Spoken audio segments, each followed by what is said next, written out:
Salutare, dragii mei! Știu că acum este o perioadă dificilă pentru noi și vecinii noștri.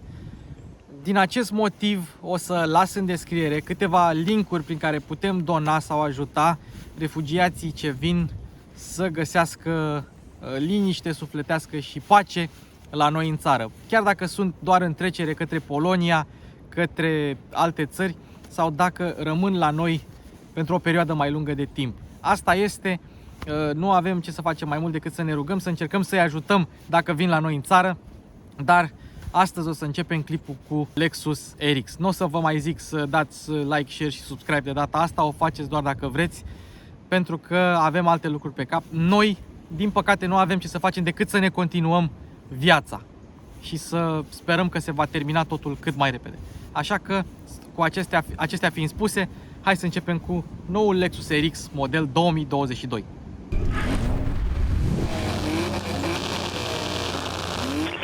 Înainte de clip, trebuie să reamintim Car Vertical. Car Vertical este o platformă de verificare a seriilor de șasiu pentru mașinile second hand. Dar există cazuri în care Car Vertical îți dau toate informațiile cu privire la o mașină și există cazuri în care Car Vertical nu au chiar toate informațiile despre mașină. Dar trebuie să recunosc că este un instrument care este destul de bun, dar pe lângă acest instrument mai există și alte. Verificarea mașinii de către tine, verificarea mașinii de către un mecanic, de către un expert sau de către mine dacă vrei să îți verifici o mașină și să-ți o și filmezi. Dar nu uita, Car Vertical mă ajută pe mine, aveți referral code în descriere și în primul comentariu. Aveți 10% reducere dacă folosiți referral code-ul meu și cu fiecare raport Car Vertical cumpărat prin referral code-ul meu, o parte din bani se vor duce către mâncare pentru animalele din adăposturile de animale. Acesta este unul din motivele pentru care am ales să colaborez cu Car Vertical și voi filma atunci când voi cumpăra mâncarea pentru animăluțe. Și acum, hai să revenim la clipul nostru. În 1983, Eiji Toyoda s-a decis că Toyota trebuie să facă cea mai bună mașină din lume. Avea codul F1, adică Flagship 1, nu venea de la Formula 1 și trebuia să fie o navă amiral care să bată tot ce era mai bun la vremea respectivă, adică Mercedes-Benz clasa S. În 1989 se lansa F1 Flagship 1 sub numele de Lexus LS400 și astfel se năștea și brandul japonez de lux Lexus. Cam în același timp cu Acura, brandul de lux al lui Honda, și Infiniti, brandul de lux al lui Nissan. 9 ani mai târziu, Lexus venea cu primul său SUV premium, Lexus RX, care acum se află la a 4-a generație. Dar în 2005, Lexus RX devenea primul model premium full hybrid, sau cum zice Toyota, self-charging hybrid. Și culmea, acea mașină a participat, dar nu era versiunea hibridă, și la cursa de 24 de ore de la Nürburgring și era depășită de Porsche-uri 911 și de BMW-uri Seria 3 pe Iadul Verde din Germania. Eu am o poveste cu această mașină pentru că moșica mea ce stă în Statele Unite ale Americii are sau avea, nu mai știu dacă l-a vândut sau nu, un Lexus RX 330 pe care voia să îl schimbe. Îl avea de foarte, foarte mult timp, avea 300.000 de mile la bord, deci 480.000 de kilometri, cam așa. Ei bine, și zicea că ar dori să-l schimbe, doar că nu poate să-l dea pentru că nu se strică, că nu s-a stricat. N-are de ce să o vândă pentru că nu s-a stricat. Și pe asta și-a consolidat Lexus imaginea de brand, pe un lux altfel și pe o fiabilitate antiglonț. Cam asta este povestea lui RX. Noi avem astăzi versiunea facelift a unui model care a apărut în anul 2015 pe la final. Apropo, și prima generație a apărut în 97, a început producția în decembrie 97, la câteva luni după Mercedes-Benz ML. Nu a fost chiar primul crossover premium, pentru că Mercedes l-a luat înainte, a fost al doilea. Noi avem aici un model care este oarecum pe final de carieră, dar continuă să primească îmbunătățiri, mai ales la facelift, despre asta vom și vorbi. Hai să vedem, ați văzut clipul cu Lexus ES, acum hai să vedem Lexus RX 450H. La noi în țară Lexus vinde RX-ul doar cu motorizare hibridă 450H și pleacă de la 69.500 de euro cu TVA inclus. Noi avem aici o versiune F Sport Plus, care se diferențiază de celelalte modele pentru că este singura variantă, F Sport și F Sport Plus, sunt singurele versiuni care nu au conturul grilei cromat. Îl au în această nuanță neagră lucioasă, cam așa. Ei bine, noi avem mai multe versiuni de echipare. Avem Comfort, Executive Sunroof, F Sport, F Sport Plus, Luxury și Luxury Plus sau Luxury Premium, nu mai țin exact cum se numește. Ei bine, doar Luxury primește sistemul de sonorizare Mark Levinson, cel pe care eu îl recomand pe orice model Lexus. Această versiune, cum o vedeți aici, Mercury Grey, culmea, model 2022, doar nu mai găsiți culoarea Mercury Grey la vânzare pentru că a fost înlocuită cu una Sonic Grey, una destul de similară. Și avem o piele, o tapiserie de piele smooth leather black and white. O să o vedeți, arată foarte, foarte bine. Ei bine, această versiune este cam cea mai scumpă pe care o poți cumpăra. 88.500 de euro. Cam atât ajunge un Lexus RX în versiune de top. Pe alte piețe există și versiuni long, cu ampatament mărit și 7 locuri, dar și versiuni pe benzină, fie 2.0 turbo, fie 3.5 V6 benzină. La noi, Lexus nu a mai vândut o mașină cu motor exclusiv termic, cred că de pe la mijlocul lui 2020, cam așa. În rest, toate au fost hibride. Ceea ce este păcat, asta înseamnă că nu au vândut niciun LC500 V8 benzină, o mașină extraordinară pe care eu chiar am filmat-o pe un alt canal. Cam acestea sunt prețurile, aceasta este configurația. Hai să vedem ce știe. Lexus vinde cam 100.000 de RX-uri anual în Statele Unite ale Americii, iar asta se vede aici. Wow! N-a fost plănuită asta, foarte tare, e mașina pornită. Bun, se vede aici în aceste reflectoare portocalii pentru piața din Statele Unite ale Americii. Nu se aprind la noi, sunt doar niște reflectoare, la ei se și aprind. Sunt un fel de semnalizări sau poziții ce atenționează ceilalți participanți la trafic de faptul că ai o mașină lată și trebuie să o ocolești. Bun, ce vreau să spunem despre faruri?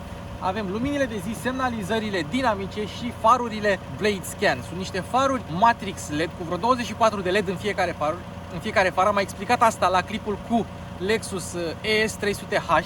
Ei bine, faza lungă se activează printr-o oglindă rotativă ce vine și amplifică lumina farurilor. Și evident are acea funcție de anti-orbire pentru ceilalți participanți la trafic. Mai are și funcție de cornering, doar că acestea sunt aici jos. La viteză mare sunt adaptive, la viteză mică au funcție de cornering aici, la farurile de ceață. Și acestea sunt și proiectoarele de ceață. Multă lume nu știe că mașina mai are faruri și aici. Mă rog, tot niște proiectoare LED. Odată cu facelift-ul din 2020, Lexus a introdus grila cu motivul L în ea. Și vedeți aici o grămadă de L-uri. Am explicat eu la clipul cu Lexus ES cum găsim L-uri peste tot. L în far, L la oglinzi, L peste tot. L de la Lexus, nu de la Luci Popa, evident. Și încă un lucru, mașina are o gardă la sol de 195 de mm, însă țineți minte că de aici, de la baza barei față până jos, sunt 30 de centimetri. Asta înseamnă că nu veți avea probleme nici cu cele mai mari borduri din București. Ștergătoarele mașinii nu par cine știe ce la prima vedere, însă atunci când ele sunt pornite, dacă deschizi ușa șoferului sau a pasagerului, acestea se opresc pentru a nu stopi cei doi pasageri, nici șoferul, nici pasagerul. Știu japonezii pentru că la ei plouă mult. Pe lângă grila neagră mai recunoști un F Sport după această inscripție F Sport. Apropo, un RX care se fabrică în Japonia sau în Canada durează 24 de ore ca el să ia naștere, să fie creat. Și față de generația trecută, pentru a spori rigiditatea structurală, s-au folosit cu 4,2 metri liniari de adeziv în plus și 14 noi puncte de sudură. Această versiune, fiind una mai bine echipată, are keyless entry și în față și în spate. Bipăie pentru că este motorul pornit și eu am făcut asta, adică exact gestul pe care îl faci ca mașina să se încuie.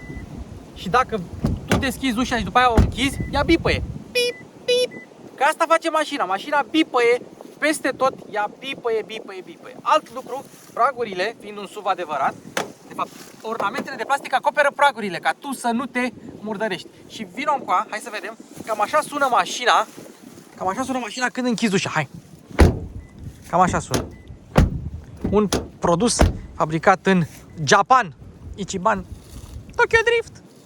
Un lucru interesant este că, deși acest montant a fost oarecum ascuns, a fost deghizat să nu pară a fi montant, avem al treilea geam în spate, doar până aici. De aici încolo este doar sticlă suplimentară ce acoperă metalul, ce acoperă acest montant. Este un detaliu estetic făcut ca să pară mașina ceva mai frumoasă, mai dinamică, mai bine conturată, depinde cum vreți voi să ziceți. Oricum, ea are un coeficient aerodinamic de 0,33. Nu este cel mai bun, dar nu este nici cel mai prost din industrie. Vă dați seama, sau mă rog, vă dați seama, viitoarea generație va avea un coeficient aerodinamic mult mai bun, pentru că acum Toyota lucrează la gama sa de modele electrice și bagă în tunelul de vânt la greu mașini și modele ca să fie cât mai aerodinamice. Un lucru interesant, noi avem aici versiunea hibridă, da? Benzină cu 5% sau 10% concentrație de etanol. Dacă vrei să deschizi capa cu bușonul, îl pui, nu-l mai pui și observăm că nu putem să băgăm diesel, pompa de motorină aici. Și scrie aici, no diesel. Da, chiar. Asta de ce mai e aici dacă nu poți să-l pui? Ia. A, ba da, mă, uite. Vezi că se poate. Eram eu prost. Și stă bine fixat aici. Bun. Hai să închidem ca să nu iasă benzina din rezervor. Lexus știe să facă jante frumoase. Apropo, prezoanele sunt în aceeași nuanță cu grila. Un detaliu pe care nu-l observ la prima vedere, îl observ după o inspecție amănunțită. Mai mult, pe RX poți avea jante de la 18 la 20, fiind F-Sport Plus, noi avem aici jantele de 20 de inch F-Sport. 235 parcă erau, 235, 55 pe 20, da. Dar, un lucru interesant, aceasta este printre puținele mașini pe care eu le știu, una dintre puținele pe care eu le știu, care să aibă discuri de frână mai mari pe spate decât pe față. Are 328 mm pe față, 338 mm pe spate. Acest RX e făcut pe platforma K, adică nu TNGA-K, adică TNGA-K, New Global Architecture, vechea platformă K de la Toyota, care are la bază suspensie McPherson și față și spate. Interesant. Ei bine, anumite versiuni de RX au și suspensie adaptivă, cum este aceasta, dar aceasta F-Sport Plus este singura din gamă care are și bare stabilizatoare active. Adică ei au dezvoltat această tehnologie doar pentru o singură echipare. Mi se pare fabulos acest lucru, puteau să le pună pe toate. La Lexus RX, stergătorul este integrat acolo în al treilea stop de frână, sau mă rog, în eleronul care încastrează și al treilea stop de frână. Coborâm și observăm motivul L și în aceste stopuri. Interesant este că arată ca niște stopuri de Insignia, doar că puse invers, de Insignia modelul nou. Aici avem semnalizările dinamice și aici avem luminile pentru ceață, stopurile pentru ceață. Dacă vom coborî, observăm că avem aceeași nuanță, precum în grilă și aici, în conturul difuzorului. Difuzorul nu difuzează nimic și nu avem guri de evacuare false. Avem una singură pe partea dreaptă, care este ținută acolo la respect. Lexus dorește să ne arate că este un brand eco-friendly și elimină cu totul gurile de evacuare. Și mai vreau să mai arăt un lucru. În primul rând, camera de marșarier, care este situată destul de sus, ceea ce înseamnă că nu se va murdări, dar și sigla Lexus cu acest mini contur albastru care denotă faptul că avem de-a face cu un model hibrid din gama japonezilor. La facelift au renunțat la una dintre cele mai tari funcții pe care le avea Lexus RX. Puteai să deschizi portbagajul doar apăsând aici. Ei bine, la facelift au pus aici un butonel. Mai poți deschide din cheie sau dinăuntru și evident bipăie. La generația trecută m-am plâns eu, adică pre-facelift, eu m-am plâns că haionul era prea lent. Ei bine, l-au făcut mai rapid de data aceasta, închidere, deschidere, timp cumulat mai rapid cu vreo 2 secunde. Deci ai mai câștigat 2 secunde la acest portbagaj. Volumul 539 de litri, nu e cel mai mare din segment, dar e bine compartimentat. Avem o margine de încărcare plană și observăm subwooferul pentru sistemul de sonorizare, vom vorbi și de acela un pic mai târziu. Cârlige, priză de 12 V și avem 2 mânere acolo pentru rabatarea scaunului. Hai să rabatăm pancheta din dreapta, să vedem cum se rabatează. Simplu ca bună ziua și este și amortizat, adică nu dă cu ea, vam, știi, cum se întâmplă la alte modele. Alt lucru pe care îl regăsim, o roată de rezervă temporară de 18 inch de tablă. Doamne, deci mi-ar plăcea să o văd. O jantă de tablă atât de mare, mi se pare atât de frumoasă. Bun, și aici avem bateria de 12 V a mașinii, nu bateria sistemului hibrid, este bateria de 12 V a mașinii. Dacă se întâmplă ceva și ai nevoie de curent să pornești mașina, de aici o vei porni. Și cam așa arată portbagajul mașinii. Apropo, dacă rabatezi banchetele, nu vei avea o podea 100% plană, nici măcar 90% plană. După ce că Lexus RX a fost primul model premium hibridizat, full hibridizat, nu cred că are rost sau nu avea rost ca cei de la Toyota să renunțe la acest sistem de propulsie. Din contră, îl bagă la greu pe toate versiunile sale.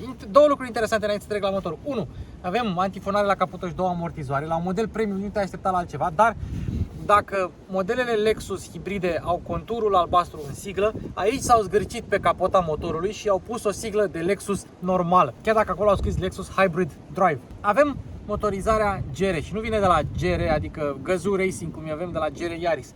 Adică avem o motorizare 2GR din familia GR a Toyota. Este un 2GR FXS, adică versiunea hibridizată de la FKS, dar lucrul cel mai interesant la această mașină este că, fiind construită pe o platformă ce are la bază tracțiune față și motor transversal, motorul este amplasat transversal, nu este amplasat longitudinal la această mașină. 3,5 litri, 3,5 litri, 60 de grade, bloc și chiuloase din aluminiu. Avem ciclu Atkinson simulat, nu sunt multe mașini care să aibă ciclu Atkinson mecanic, nici nu cred că, oricum nu e niciuna în producție la ora actuală și nu cred că au mai fost fabricate de zeci de ani de zile. Și avem și sistemul dublu de alimentare cu injecție multipunct și injecție directă, adică D4S. De la asta vine D4S, că are și injecție directă și injecție multipunct. Motorul și-a dovedit fiabilitatea în timp. Versiunea nehibridizată se pune pe o grămadă de mașini. Versiunea asta fix pe care o vedeți aici se pune pe doar 2 mașini, pe RX și pe Toyota Highlander. Mașina are tracțiune integrală, dar are tracțiune integrală E4, adică nu are legătură mecanică între punți. Se face tot așa printr-un motor electric. Mașina are 2 motoare electrice, iar transmisia este un ECVT, adică un Toyota Power Split. Adică nu este nici CVT, nici transmisie, nici nimic. L-am explicat eu în clipurile mele mai vechi Toyota sau Lexus. Căutați clipul meu cu Lexusul UX 250H sau alte clipuri, sau clipul meu cu Lexusul RX filmat pre-facelift. Îl găsiți dacă îl căutați pe celălalt canal și acolo veți găsi mai multe detalii despre acest. Sau uitați-vă la clipurile lui Vlad, că și el le explică mai bine decât mine. Și el chiar se chinuie să vă explice fiecare lucru în parte. Bun, cam asta ar fi despre motor. O să trecem imediat la cifrele de putere. Iar în ceea ce privește cifrele de putere, păi avem multe. Avem așa, 262 de cai putere la 6000 de ture din motorul termic, adică V6-le, cuplu 335 Nm la 4600 rotații pe minut. Mașina fiind un ECVT și simulând un CVT, stă turat atunci când îl accelerezi și de aceea are nevoie de cuplu și de putere la turații mari. Principalul motor electric are 167 de cai putere și 335 de Nm, iar motorul electric de pe puntea spate are încă 60 și ceva, 69 parcă de cai putere și tot așa 160 un pic de Nm. Nu mai țin minte exact cifra exact cumulat, pentru că niciodată nu veți folosi aceste 3 motoare la putere maximă simultan. Puterea maximă dezvoltată e 313 cai putere, adică 230 de kW. Mașina e grea 2,2 tone, suta se prinde în 7,7 secunde, iar viteza maximă este limitată la 200 km pe oră, deși Thomas de la Autogefühl s-a dus cu ea în 213 km pe oră, deci depășește 200 lejer. Consumul mie mi-a luat 8,1 de kilometri mers oraș, mers în afară, mers normal, decent, fără prea multe șprițuri. În oraș se poate lua și sub 8. E o mașină foarte, foarte eficientă. Oricum rezervorul e de 65 de litri, deci aveți destul combustibil în rezervor să mergeți 800-700 de kilometri, suficient. Am uitat să zic, de fapt nu am uitat, de fapt nu interesează pe nimeni, am uitat să zic de dimensiuni. Deci mașina concurează cu BMW X5, Mercedes GLE, Volvo XC90. Asta înseamnă că măsoară 4,9 metri lungime. E mare, are 1,68 înălțime, 1,90 lățime. Este mare din toate punctele de vedere. Cu toate acestea are un apartament de 2,8 metri, adică un apartament nu foarte lung. Există mașini de clase mai mici care au un apartament mai mare, dar nu cu mult. Pentru o mașină termică este destul de ok.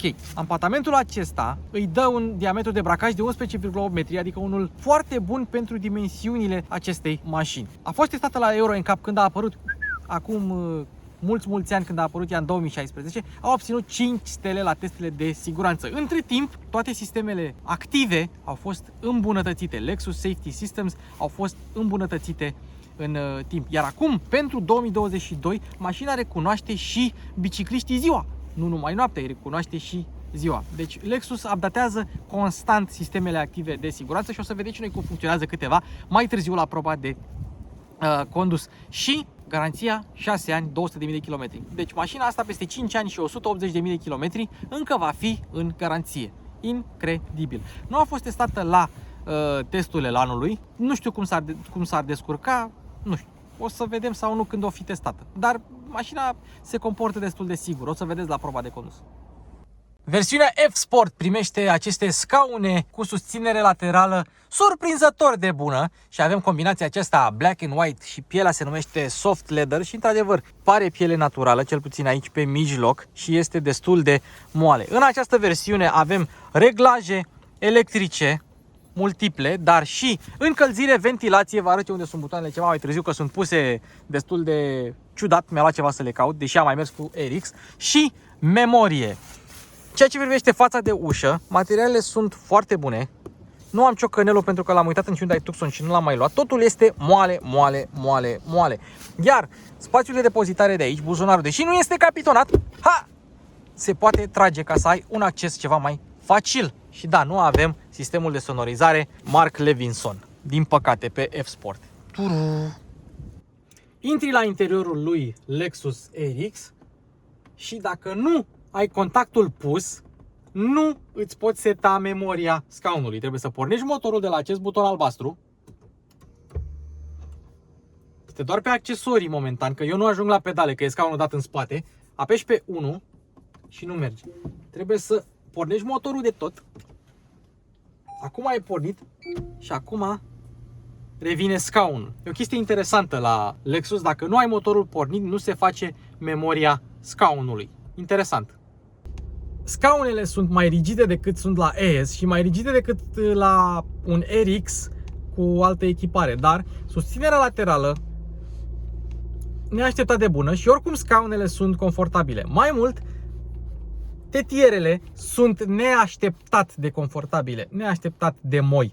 Foarte, foarte mișto.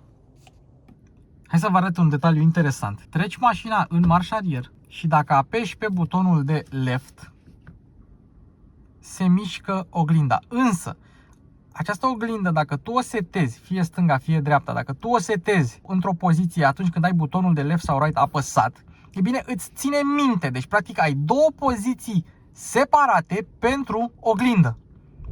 Asta este imaginea de ansamblu a interiorului.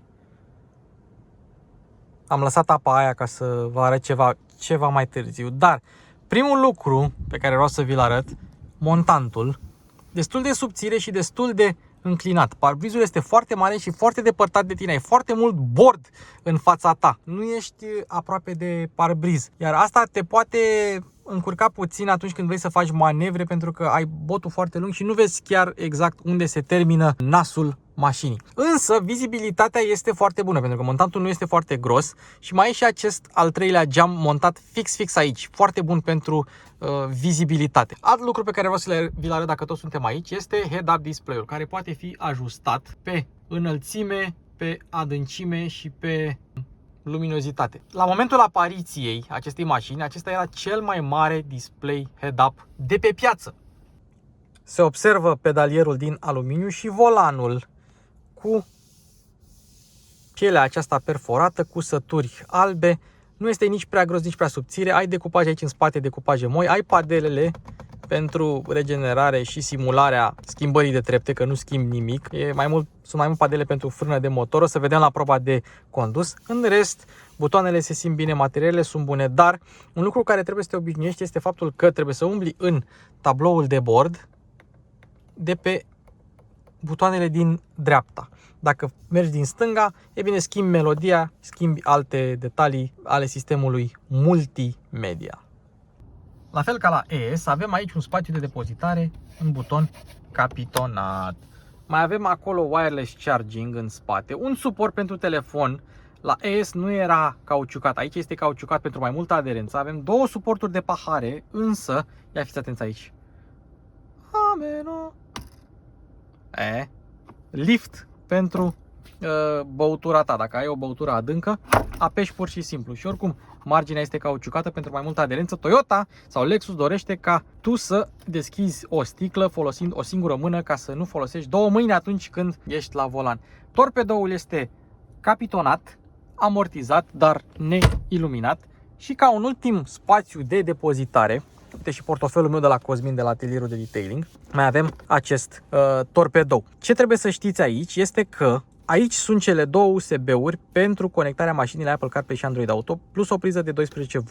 Este capitonat și destul de încăpător. Spre deosebire de ES, care, sau cred că și ES o avea, Porsche-le Taycan nu avea, loc unde să spui cablu ca el să se miște, să nu fie prins. Că na, dacă vrei să spui telefonul acolo, în Apple CarPlay, întors, să poți să faci acest lucru dacă vrei. Oricum nu este foarte estetic cu aceste cabluri, dar na, l-am lăsat doar ca să vă arăt că poți face acest lucru. Cam atât cu spațiile de depozitare în față. Mai vreau să vă mai arăt un lucru. Pe montant aici și pe plafon ai un material super moale, este un sintetic, dar nu este Alcantara, nu știu exact cum îi zice. Apropo, dacă ai ornamente de lemn, acestea sunt făcute de către divizia de piane de la Yamaha și totodată parasolarul este și el foarte moale. Și mai am un detaliu pe care vreau să vi-l arăt. Indiferent că ai versiunea de America sau versiunea de Europa, ai parasolar reglabil. Mai avem aici câteva butoane precum volan încălzit, camere, head-up display, deschiderea portbagajului, fază lungă automată, oglinzi. Aici avem butoanele pentru climatizare, o să vorbim de climatizare imediat și mai avem aici scaunele încălzite auto hold-ul. Vedeți scaunele încălzite unde sunt cu buton de auto pentru scaune încălzite și ventilate, pentru că avem sistemul Lexus Climate Concierge care ține minte temperatura sau ajustează totul în funcție de temperatură. Schimbătorul de viteză este pe stil vechi, dar mie îmi place, m-am înțeles foarte bine cu el. O să vorbim mai multe la proba de condus. Totodată trackpad-ul, modurile de condus, inclusiv EV mode și SP off. Aici avem un pad pentru odihnirea brațului când umbli pe trackpad. Este un fel de mousepad, e foarte moale, foarte aderent și pentru o persoană scundă ca mine e foarte confortabil, pentru că eu de obicei nu pot să stau cu mâna pe cotieră, iar cei de la Lexus s-au gândit la acest lucru și mi-au făcut viața mai ușoară. Aceasta este și cheia, cu butoane simple, nu este nimic complicat, însă dacă vrei să scoți cheia fizică de aici, trebuie să apeși pe acest buton și după aceea să tragi. Îți ia ceva timp să găsești, dar te obișnuiești. Să sperăm că nu ai nevoie mare de această cheie fizică. Și acum hai să vorbim despre tabloul de bord, care este parțial digital. Deci dacă închidem mașina, observăm că avem ecrane două la număr, în stânga și în mijloc. Iar acum eu nu ajung la pedale ca să-l pornesc chiar. Hai să pornim iar mașina. RX și îți arată și F-Sport acolo. Și pe tabloul sistemului de bord de infotainment apare acolo Lexus. Ok, dar ne concentrăm acum pe tabloul de bord. Și a pornit și motorul ca să încarce bateria. În dreapta avem temperatura și nivelul combustibilului și avem aici tripul și alte asemenea. Dacă vreți să mergem la trip, te duci aici la Odo Trip și îți arată foarte simplu kilometrajul și tripul și cât timp mai ai până la service. Apoi, ca să umbli în meniu, v-am spus, de la butoanele din dreapta, stânga, dreapta, consum, 4 că am mai stat cu motorul pornit, range și alte detalii. Inclusiv transferul de cuplu, busolă, media, sisteme de infotainment și de asistență, ceas și alte setări. Inclusiv toate sistemele de asistență le găsești aici și fiind versiunea F-Sport Plus le are pe toate. Dacă te duci la meter settings, ai tot felul de setări. Rev peak on, rev peak off. Bun, alt lucru. Tu ai mai multe moduri de rulare. Avem Eco, avem normal, acesta este normal. Avem custom, dacă vrei să îl personalizezi. Avem Sport S și Sport S Plus. Și după cum vedeți, nu se mișcă centrul turometrului sau nu se mișcă inelul turometrului cum se întâmplă la ES, F-Sport sau la alte modele F-Sport din gama Lexus. Pentru că la vremea respectivă nu se gândiseră pentru RX la acest lucru. În ceea ce privește sistemul de climatizare, avem și Lexus Climate Concierge, care nu este standard pe toate echipările. Trebuie să țineți minte acest lucru. Practic, ajustează automat încălzirea, ventilația în scaune în funcție de temperatură. Și mai are și funcția Nano-E, care emite particule microscopice încărcate negative în habitaclu. Practic, fixează praful sau alergenii, îi îngreunează pentru a-i fixa de podea, ca să nu vină la tine. Și asta înseamnă că trebuie să cureți podeaua mai des. Mă rog, nu e mare diferență, dar îi îngreunează și îi trimite către podea să nu vină la tine în nas. Și mai avem sistemul S-Flow, care detectează ce locuri sunt ocupate și ajustează automat climatizarea doar pentru locurile respective, ca să ai parte de un confort termic cât mai bun. Deci cam asta este Lexus Climate Concierge. Și mai e un lucru interesant, sub butoanele fizice de climatizare, care sunt utile că sunt fizice, mai ales când mergi cu mașina, observăm încă două prize USB, acelea sunt doar pentru încărcare și încă o priză de 12V. Deci, practic, avem 4 prize USB în față și 2 prize de 12V în față. 6 surse de încărcare doar în față. Bravo, Lexus! Există 3 tipuri de sisteme audio pe Lexus RX, 9 difuzoare, dacă alegi versiunea de bază cu ecran al infotainmentului de 8 inch. Versiunea de 12 inch, cea pe care o avem aici, vine în standard cu sistemul de sonorizare premium de la Lexus cu 12 difuzoare, dar dacă alegi versiunile luxury, atunci primești celebrul Mark Levinson pe care l-am detaliat eu în clipul meu cu Lexusul ES. Aici avem versiunea cu 12 difuzoare care se aude mai mult decât decent, însă chiar nu este la nivelul lui Mark Levinson. Apropo, i-au zis că butoanele de volum arătau niște butoane de stație audio, iar Vlad a spus că seamănă cu niște butoane de magnetofon. Și culmea, eu am magnetofon acasă, la Craiova, în pod, și într-adevăr, butoanele seamănă cu cele dintr-un magnetofon. În ceea ce privește sistemul de infotainment, el se controlează de la acest trackpad, așa cum se controlează și la ES, dar se controlează și de la acest touchscreen. Însă, mașina a fost inițial gândită să nu aibă touchscreen, ceea ce înseamnă că este foarte greu să îl atingi. Trebuie să fii ori foarte înalt, ori să te întinzi. Și eu trebuie să mă întind, dar m-am obișnuit să folosesc trackpad-ul. Și uite, avem un mouse așa care se plimbă, un șoricel, și te duci unde ai timp. Și practic se simte ca și când un magnet ar trage către iconițe. Pentru că dacă tu ești aici și te duci un pic încoace, ca un magnet te atrage către iconițe. Mai multe detalii despre acest sistem de infotainment veți găsi în clipul meu cu Lexus ES. Nu mai are rost să-l detaliez de 2 ori același lucru, însă dacă vrei să ajungi în meniu, te duci așa, Climate, de exemplu, și dacă vrei să dezactivezi sau să activezi AC-ul, trebuie să te duci aici la Options și să-l activezi de aici. Asta dacă nu ai scurtătura din dreapta activată, de exemplu. Dacă ai scurtătura cu Engine Energy Monitor, te duci aici, nu poți să activezi sau să dezactivezi aer condiționat. Trebuie să te duci aici la Option și să îl dezactivezi sau să îl activezi. Ok. Deci mai multe detalii vedeți în clipul meu cu Lexusul ES, însă mai trebuie să arătăm și Apple CarPlay și Android Auto. Nu îl mai arătăm pentru că oricum le-am arătat în clipul cu Lexusul ES. Ecran de 12 inch, Apple CarPlay full screen, exact așa cum trebuie, ușor de utilizat, chiar și cu trackpad-ul. Deși inițial poate fi enervant, ei bine, după ce te obișnuiești și după ce mergi cu Lexusurile ceva mai mult, începe să îți placă. Încheiem în față cu trapa. Se închide și se deschide electric, sus, jos, de la alt buton. Dacă vrei să o închizi de tot, ai această copertină manuală. Nu ai o copertină electrică. Mie îmi place foarte mult să descoper banchetele spate ale mașinilor inteligente, care chiar au ceva de oferit din acest punct de vedere. Scaunul șoferului este dat la maximum în spate și eu am loc berechet. La cap, nici nu mai zic, ba chiar mai avem aici un mic decupaj pentru cap, ca tu să stai ceva mai bine. Avem și evident și lumini în spatele, las deschise că poate mai avem nevoie de lumini, nu știu cât de întuneric este. Totodată, bancheta spate la această mașină este reglabilă. De fapt, nu este. Ea stă pe spate tot timpul.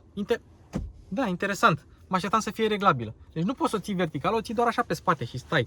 Iar bancheta este, atât de confortabilă. Este bancheta de pe Lexus RX normal, nu ai banchetă diferită pe Lexus RX F Sport. Foarte, foarte moale, nu este foarte profilată, dar este confortabilă, este pufoasă și tetierele sunt și ele moi. Mai mult, bancheta este reglabilă așa.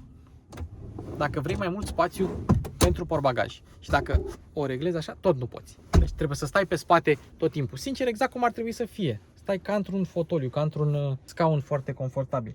Foarte drăguț. O surpriză neașteptată. Dacă scaunele sunt mai rigide decât la ES, bancheta spate e mai confortabilă în RX. Alt detaliu interesant, materialele sunt bune, sunt la fel de bune precum cele din față. Buzunarul aici are loc doar pentru o sticlă, să zicem, dar o sticlă destul de mare. Alt detaliu interesant, geamurile au amortizare.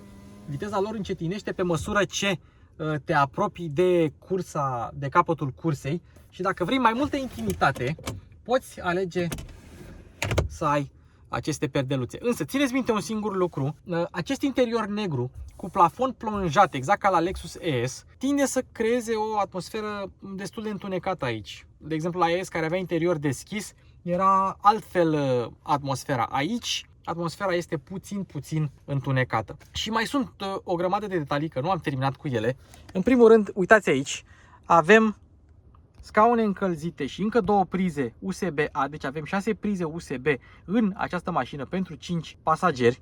Și un detaliu interesant, să-l punem așa, hai să vedem locul din mijloc. Apropo, doar scaunul meu se mișcă individual, acestea două se mișcă împreună, în față și în spate.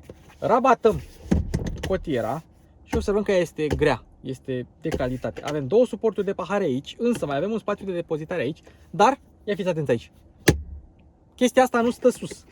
Are un arc foarte puternic și dacă nu ești atent, o deschizi, se închide, o deschizi, se închide. Și pe măsură ce o deschizi aici, dacă îi dai drumul de aici, face clanț tare. Dar, na. Și încă un lucru, tu poți să stai foarte bine, chiar dacă este rigid scaunul. Scaunul din mijloc este rigid, nu se compară cu cele din lateral. Poți să stai bine pentru că nu ai tunel median în spate, neavând nevoia unui cardan, neavând legătură mecanică între punți. Dar per total, bancheta spate din RX este una ce mie îmi place. Eu stau la volan mai mult, că da, cu asta mă ocup, dar dacă aș sta în spate la RX, mi-ar plăcea foarte bine. Și evident avem și ISOFIX-uri pentru scaunele de copii, le avem acolo. La vedere, nu sunt ascunse, nu trebuie să dai capace la o parte, nu trebuie să dai fermoare la o parte, sau să deschizi sau să închizi fermoare. Sunt normale. Nu știu cum se face că mereu uit camerele. Sunt aceleași de pe Lexus ES. Apeși pe butonul de camere și îți face așa. Și vezi toată mașina. Sau mă rog, ce e în jurul mașinii. Hop! Și dacă apeși așa, se învârte și ai un Lexus RX de o rezoluție îndoielnică, dar știi măcar că este Lexus RX. Și am impresia că e versiunea pre-facelift, că nu au făcut o facelift în... Te duci aici și poți să selectezi culoarea mașinii. Foarte tare, exact ca la Lexus ES. Să o punem verdele ăsta, frumos. Bun. Dacă o treci în marșarier, ai aici camerele spate. Și dacă o trecem din nou, așa, și apăsăm aici, avem aceea schimbare de unghi. Sunt curios dacă mergi un pic în față cu ea. Nu, îți trece pe camera normală. Bun, hai să vedem cum se conduce Lexusul RX. Hai să vorbim de vizibilitate. În față oglinzile sunt mari, oglinda centrală e mare, montanții sunt subțiri, ai aici un al treilea geam, te ajută la vizibilitate. Stai sus, nu ai probleme în ceea ce privește vizibilitatea. Poziția la volan a fost gândită de cei care au lucrat la proiect LFA. Deci este gândită destul de bine. Și apropo, nu vine să cred că am uitat chestia asta. Așa, ia fiți atenți aici. Asta e cea mai tare chestie făcută vreodată. Auziți sunetul oarecum mecanic al semnalizării. Sunetul este același sunet folosit de către Universal Studios la începutul filmului Back to the Future, când puneau ceasurile lui Doc Brown. Este fix același sunet. Dacă dați la începutul filmului Back to the Future 1, așa începe filmul. cu acest sunet. Aproape că uitați în chestia asta, nu voiam să o uit. Mi se pare cea mai tare chestie din toată mașina. Și evident, pornim și se aude motorul termic, cum se turează puțin încărcând bateria. Confortul, deși nu la fel de bun precum în ES și nu la fel de bun precum într-un RX normal, pentru că avem echiparea F-Sport, este mai mult decât suficient. Amortizarea este silențioasă și mașina se comportă bine. Dacă depășești banda, atunci volanul vibrează subtil, așa, foarte, foarte subtil, la fel ca la Lexus ES. Și acum, pentru că am ajuns pe viraje, hai să o trecem pe Sport S Plus și observăm cum mașina are un răspuns la pedală ceva mai bun, dar dacă punem camera pe turometru, observăm cum turația crește și scade, crește și scade, așa, aiurea, pentru că nu avem trepte de viteză. Și motorul, într-adevăr, este destul de zgomotos, dar nu foarte, adică el este vocal, nu neapărat zgomotos ca nivel de decibeli. Mașina se ține bine pe viraje și față de Lexusul RX pre-facelift pe care eu l-am condus, se vede și se simte aportul barelor stabilizatoare active. Este o mașină mare, este o mașină grea, nu este o mașină, aș spune eu, cu pretenții sportive, și subvirează la limită. În momentul în care accelerezi, vedeți? Motorul se turează oarecum prea mult. Și știu că asta deranjează câțiva proprietari de Lexus CVT sau e-CVT. Pentru că suntem pe modul Sport S Plus, hai să încercăm și o plecare de pe loc, să facem un 0-100, cum s-ar spune. Apropo, auto-hold-ul, dacă îl activezi, în momentul în care încui mașina și repornești motorul, dispare. Deci intri din nou în mașină, dispare. Și acum hai să facem un 0-100 sau 0 ceva până când putem. 3, 2, 1. V6-le se aude frumos. 100. Gata. Deci asta a fost 0-100. Nu este o mașină rapidă, în adevăratul sens al cuvântului. Este o mașină alertă. Iar răspunsul la pedală pe Sport S Plus e bun. Doar că posibil să te deranjeze la un moment dat această fluctuație de turație. Ieși din viraj, răspunsul la pedală este bun, dar uite că na, e vocal. Direcția e ok. Direcția este destul de ok, destul de directă pentru acest model. Îi schimbă un pic asistarea când o treci pe modul sport. Și acum hai să vedem o amortizare destul de silențioasă. Și hai să o trecem acum pe modul Eco și să vorbim despre cum se conduce mașina asta în mod normal. Imediat simți cum se relaxează mașina pe modul Eco. Încearcă să fie cât mai economică. Dispare turometrul de aici din bord și poți să mergi liniștit. Direcția se ușurează, dar dacă vrei să mergi liniștit cu ea așa cum este gândită să fie, mașina este super, super relaxantă. Asta este modul Eco. O trecem pe modul normal și răspunsul se îmbunătățește puțin. Dacă o trecem pe Sport, se îmbunătățește și mai mult. Iar dacă o trecem pe Sport S Plus,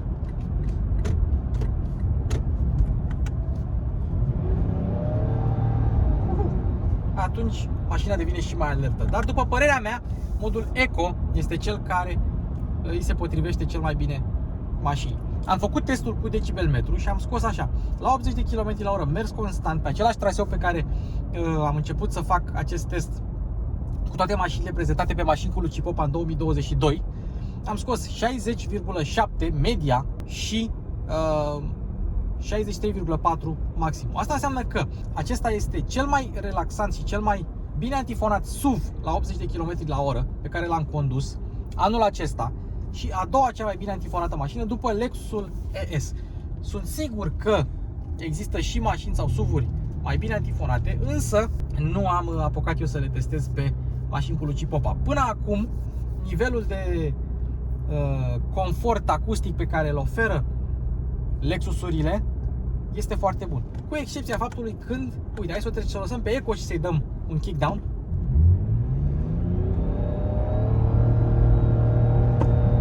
Și apropo, mașina în reprize accelerează foarte bine. Are cuplu electric de la 2 motoare electrice și are și motorul termic. Adică mașina nu este lentă, doar că nu o simți violentă când accelerează. Poți atinge viteze foarte bune în depășiri, poți să ieși din viraje foarte alert. Răspunsul la pedală este bun. Ce mai vreau să mai punctez eu la Lexusul acesta RX? Padelele și transmisia. Cum funcționează ele? Funcționează la fel ca la Lexus ES Hybrid.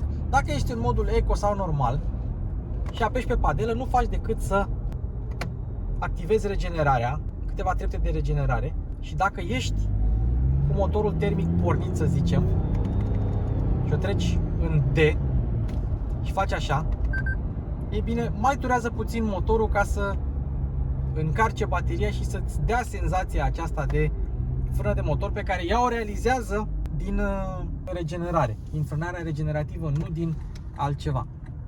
Dacă trecem mașina în Sport sau Sport S Plus și